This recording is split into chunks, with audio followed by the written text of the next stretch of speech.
పరిశుద్ధుడైన యేసు ప్రభుల వారి ప్రశస్త నామంలో మీ అందరికీ మా ఇమ్మానుయేలు సహవాసం తరఫున హృదయపూర్వకంగా కృతజ్ఞతాస్తుతులు చెల్లిస్తూ ఉన్నాను. ప్రియులారా, మీ కొరకు ప్రార్థన చేస్తూ ఉన్నాం. మా కొరకు కూడా ప్రార్థన చేయండి. యాకోబు భక్తుడు చెప్పినట్లుగా మీరు స్వస్థత పొందినట్లు ఒకరి కొరకొకరు ప్రార్థన చేసుకొనుడి అని చెప్పాడు.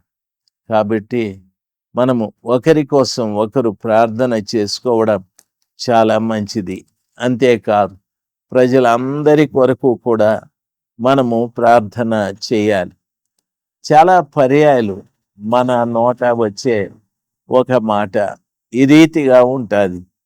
చూడండి, మాకు మేలు చేయు వాళ్ళు ఎవరున్నారు అని మాట్లాడుతూ ఉంటాం. మాకు సహాయం చేసేవాళ్ళు ఎవరున్నారు అని అంటూ ఉంటాం. మాకు చేయూతనిచ్చేవాళ్ళు ఎవరున్నారు అని అంటూ ఉంటాం.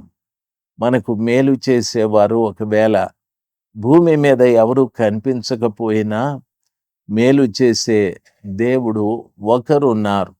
ఆయన పేరే యేసు క్రీస్తు ప్రభులవా. ఈ ఉదయకాలమందు ఆయన మేలు చేసే దేవుడు.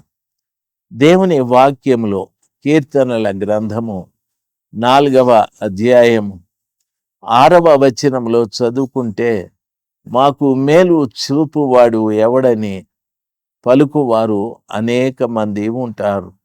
యెహోవా నీ సన్నిధి కాంతి మా మీద ప్రకాశింపచేయుము.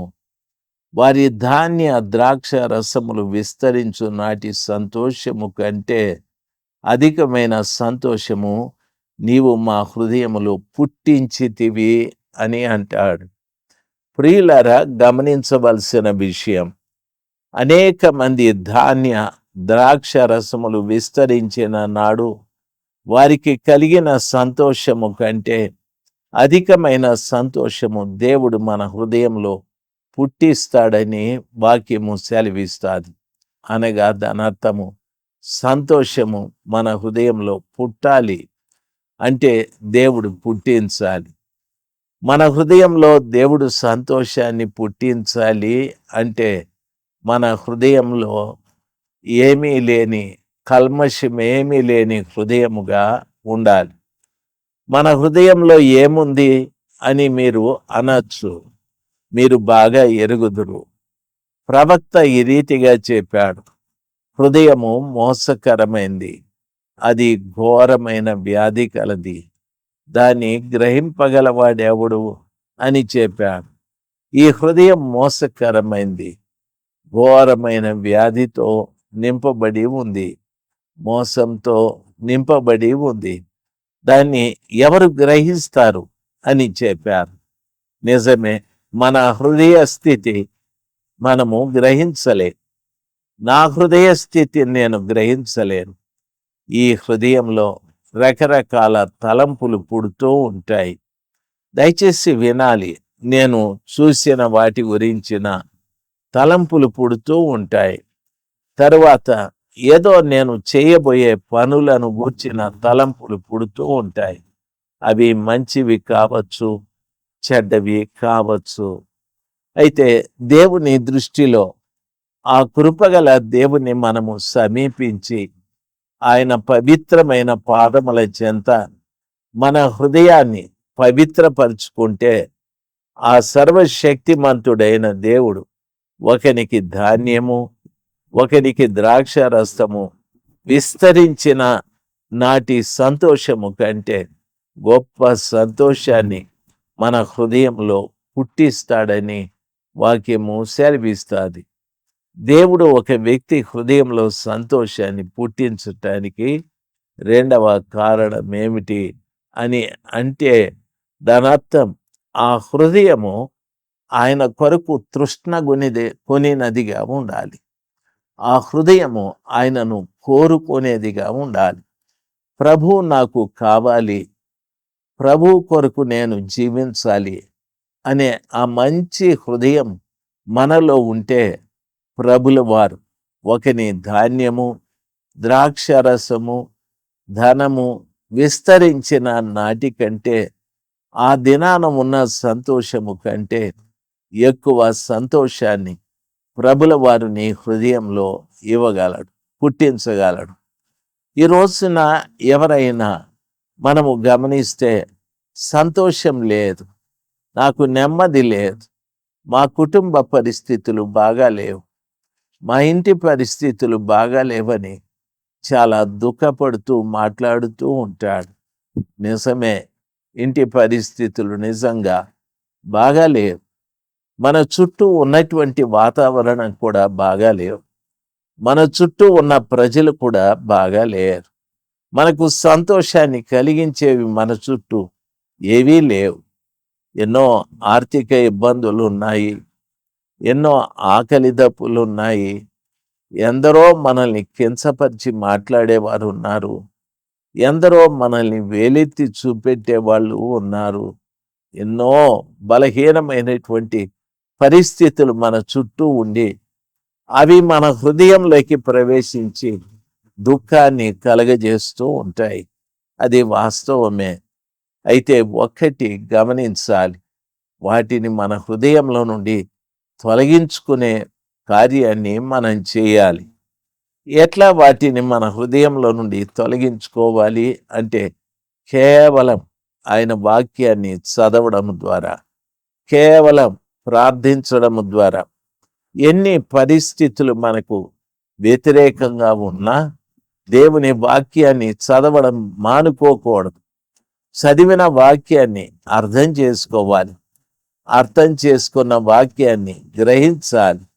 ఆ రీతిగా గ్రహించిన వాక్య ప్రకారంగా జీవించాలి.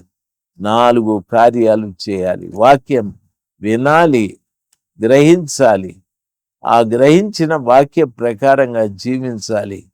ఆయన మాటతో, ఆ కృపగల దేవుని యొక్క మాటతో మన హృదయాలు నిజంగానే శుద్ధీకరించబడతాయి. కాబట్టి వాక్యాన్ని చదవడము అనేటటువంటిది చాలా ప్రాముఖ్యమైన కార్యం. వాక్యాన్ని మనము చదువుతూ ఉన్నాము అంటే దేవుడే మనతో మాట్లాడుతున్నాడు అని దాని అర్థం. ఆ రీతిగా ప్రార్థన కూడా చేయాలి. ప్రార్థన చేస్తే నీవు ప్రభుతో మాట్లాడుతున్నావని దాని అర్థం. ఎప్పుడు వాక్యం చదువుతావో ప్రభు నీతో మాట్లాడుతాడు, ఎప్పుడు ప్రార్థిస్తావో నీవు ప్రభుతో మాట్లాడుతావు. ఇద్దరికి ఒక చక్కటి సంబంధము ఏర్పడుతుంది.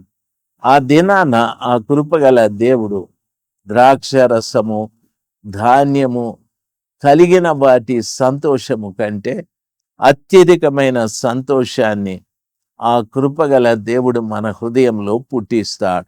నాకు శ్రమలు ఉన్నాయి, కష్టాలు ఉన్నాయి అని వాక్యాన్ని చదవకుండా, ప్రార్థన చేయకుండా మాత్రము మనము ఉండకూడదు. తరువాత వాక్యం సెలవిస్తాది, ఆయన హృదయంలో సంతోషాన్ని పుట్టించడమే కాకుండా యెహోవా నెమ్మదితో పండుకొని నిద్రపోదును అని చెప్పాడు. యెహోవా నెమ్మదితో పండుకొని నిద్రపోవుదును, నేను ఒంటరిగా నుండినాను, నీవే నన్ను సురక్షితముగా నివసింపచేయదు అని అంటాడు. నేను ఒంటరిగా ఉన్నా ఇబ్బంది ఏమీ లేదు, నేను సురక్షితముగా ఉంటాను అని చెప్పాడు. సురక్షితంగా నివసిస్తాను అని భక్తుడు చెప్పాడు. కాబట్టి ఈ రోజున ప్రభు పిల్లలైన ప్రతి వారు కూడా గమనించవలసిన విషయం, ఏదో యెహోవా నా పట్ల కనికరాన్ని చూపెట్టి నన్ను సంతోషం దయచేయండి, నెమ్మది దయచేయండి అని కాదు, కానీ వాక్యాన్ని చదువు, ప్రార్థన చేయి, వాక్యాన్ని చదివిన వాక్య ప్రకారంగా జీవించటానికి ప్రయత్నం చేయి, ప్రార్థన చేయి. అప్పుడు ప్రభుల వారితో ఒక మంచి సంబంధం ఏర్పడుతుంది. ఆ కృపగల దేవునితో ఓ చక్కటి సంబంధం ఏర్పడిన తరువాత ఆయన ధాన్య ద్రాక్ష రసముల కంటే మించిన సంతోషాన్ని హృదయంలో పుట్టిస్తాడు. దయచేసి గమనించవలసిన విషయం, మనలో పుట్టింది పెరుగుతూ ఉంటారు. ఒక తల్లి ఒక బిడ్డకు జన్మనిచ్చారు అంటే ఆ బిడ్డ తల్లికి పుట్టాడు. పుట్టిన నాటి నుండి వాడు పెరుగుతూ ఉన్నాడు. అదే రీతిగా సంతోషం ప్రభులు వారు మనలో పుట్టిస్తే అది పెరుగుతూ ఉంటారు. సంతోషం పెరగడం కాదు, సంతోషం అభివృద్ధి చెందుతుంది, వ్యాపిస్తుంది. నీకు, నీ కుటుంబంలో వారికి, నీ పిల్లలకు ఆ సంతోషం వ్యాపిస్తూ వస్తుంది. ఆ గొప్ప సంతోషాన్ని దేవుడు వాక్యాన్ని వింటున్న మీలో, మీ కుటుంబంలో ప్రతి వారిలో ఆ సంతోషాన్ని కలుగజేయునుగాక. దేవుని అపారమైన కృప మీ అందరి మీద నిలిచి ఉండి ఆయన మిమ్మల్ని సురక్షితముగా నివసింపచేసేటట్లుగా ప్రభు సహాయము చేయునుగాక. ప్రార్థన చేసుకుందాం. మహోన్నతుడైన దేవ, సర్వాధికారివైన తండ్రి, బిడ్డలు ఎంతో మంది ఒంటరితనమని, ఎంతో మంది శ్రమని, ఎంతో మంది కష్టమని, ఎన్నో రోజుల నుండి మాకు సంతోషం లేదని మాట్లాడుతున్న బిడ్డలు చాలా మంది ఉన్నారు. ఈ రోజున బిడ్డలు ప్రభా, నీ వాక్యాన్ని చదువువారుగా, ప్రార్థించేవారుగా నీ సముఖంలోకి రావటానికి మీరు కృప చూపెట్టారు. దయచేసి తండ్రి, వారి హృదయాలలో సంతోషాన్ని పుట్టించుమని ప్రార్థిస్తున్నాను. ప్రతి వారి హృదయంలో సంతోషమును పుట్టించుమని ప్రార్థిస్తున్నాను. ఎంతైనా మీరు నమ్మదగిన దేవుడు ప్రభా. దయచేసి కనికరాన్ని చూపెట్టండి. వారు ఒంటరిగా ఉన్న సురక్షితముగా ఉండేటట్లు, సురక్షితముగా పడుకునేటట్లుగా వారి పట్ల కృప చూపెట్టండి.